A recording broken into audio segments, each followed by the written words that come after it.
네, 이렇게 오늘의 주제는 스텔싱입니다. 한주연 변호사님, 스텔싱이라는 게 도대체 뭐죠? 스텔싱이라는 걸 저도 최근에 알게 된 단어인데 전 처음에 비행기인 줄 알았어요, 사실. 난 맞아요. 지금도 뭔지 몰라. 뭐해? 콘돔 착용을 요구했는데 그거를 뭐 몰래 빼버리거나 아니면은 뭐 거부하거나 하는 네. 그런 상황을 스텔싱이라고 그 영어 단어로 얘기한다고 하더라고요. 네. 이거를 여성분이 뭐 성관계 자체를 아예 안 한다라거나 이런 어떤 여지가 있을 것 같은데 몰래 빼는 건 이건 진짜 문제가 있는 거네요. 이 사람들은 무슨 생각일까요? 그러니까 구분해서 생각을 해야 될 것 같아요. 그러니까 성관계는 합의가 되어 있는데 성관계 방식이 합의가 되지 않은 그런 거죠. 도대체 이런 행위를 왜 하는지 저는 이해가 되지 않습니다. 왜 그런가요? 모르겠어요. 제가 봤을 때는 어쨌든 좀 더 큰 쾌락을 위해서 그러는 건가 싶기도 하고 아니면 뭐 경우에 따라서는 모르겠어요. 저 상상을 해보자면 추측을 해보자면 진짜 막 너무 사랑해 이 여자를. 네.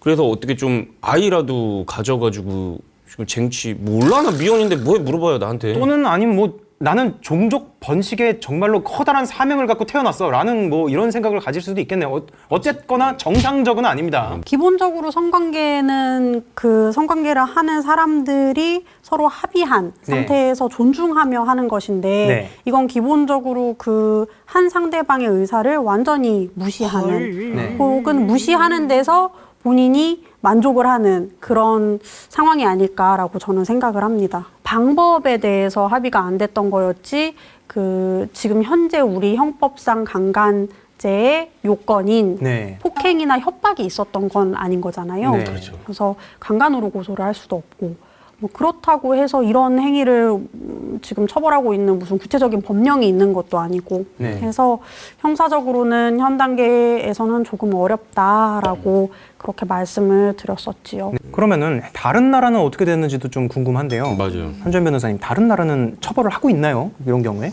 지금 영미권 국가들은 대부분 형사처벌을 하고 있다고 그래요? 네. 제가 확인을 했습니다. 네. 지금 보면 뭐 영국, 독일, 캐나다 해서 여러 국가들에서 이제 스텔싱 자체를 이 피해자가 동의하지 않은 방식으로 네. 성관계를 한 거다라고 해서 다 강간의 일종 혹은 강간으로 그렇게 포섭을 해서 처벌을 하고 있더라고요. 그렇군요. 그런데 최근 어떤 판결을 보면은 성관계 중에 이 몰래 콘돔을 뺀 남자 이 손해배상 판결을 받은 뭐 그런 기사들이 나왔거든요. 아, 그래요? 네, 이런 실제 이 판결에 대해서는 한주연 변호사님께서는 어떻게 생각하십니까? 이게 아까 그 강 변호사님께서 잠깐 이야기해 주시긴 했는데 예. 지금 민사 손해배상, 그러니까 형사처벌은 안 되는데 민사 손해배상은 과연 가능할 것인가에 대해서 좀 논의가 있었습니다. 근데 네. 실제로 지난 3월이었나요? 이때 손해배상 판결이 인용이 된 사례가 네. 하나 나왔습니다. 아 그래서 이때도 뭐 제가 구체적인 내용은 모르겠지만 스텔싱 사건이었다고 알고 있는데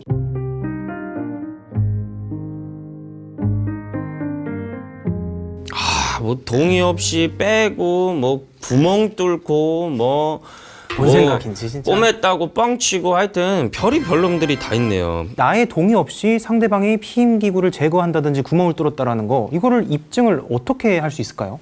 뭐 본 사람이 있는 것도 아니고 네. 뭐 CCTV가 있는 것도 아니고 그나마 뭐 예를 들어 구멍이 뚫린 상태에 어떤 물건을 확보를 했다라고 네. 하면은 그게 그나마 이제 최선의 경우겠죠. 근데 대부분 그런 경우라는 게 있기가 어려울 테니까 네. 이런 경우에는 사실 그 상대방이 이런 행위를 한 거를 인정하는 그런 말이나 글 같은 걸 최대한 수집하는 방법밖에는 네. 없을 것 같습니다. 참 갈수록 불신의 사회인 것 같아요. 요즘 시대는 또 달라졌습니다. 처음에 첫 만남부터 이제 폰을 켜고 있는 사람들도 있다고 하니까요. 참. 흉흉하네. 그러니까요. 흉흉해. 아휴, 참 이게 뭐 어떻게 보면 성행위는 아름다운 거 아니야? 아니야?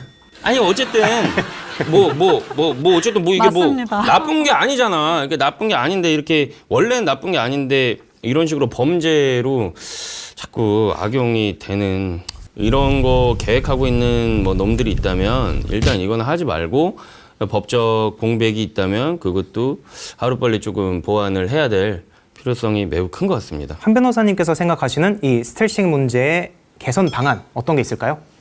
지금 뭐 다양한 이야기들이 나왔는데 이런 이야기들이 사실 나오는 이유가 처벌이 안 되니까 네. 여러 방법을 찾다 보니까 그런 거잖아요. 그래서 처벌이 좀 가능할 수 있도록 어떤 법 개정이 이루어지면은 좋을 것 같습니다. 네. 1인시 해야겠다, 1인시. 아니, 뭐, 어쨌든 제가 봤을 땐 뭐 첫 번째는 이런 행동을 하지 말아야겠지만 또 한편으로 우려되는 게 이거예요.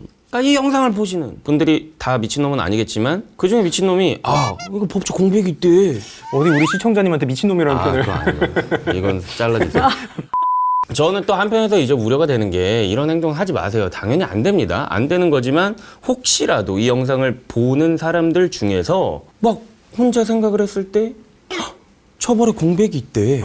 그리고 이런 방법이 있었어? 응. 참, 이런 분은 안 계시겠죠, 당연히. 네, 오늘은 이렇게 굉장히 열받는 스텔싱에 대해서 한주연 변호사님과 함께 살아있는 얘기를 나눠봤습니다. 추가적으로 궁금한 점이 있으시다면요, 설명란에 있는 링크로 들어오셔서 질문 남겨주시면 감사드리겠습니다. 끝까지 시청해주셔서 정말 감사드립니다.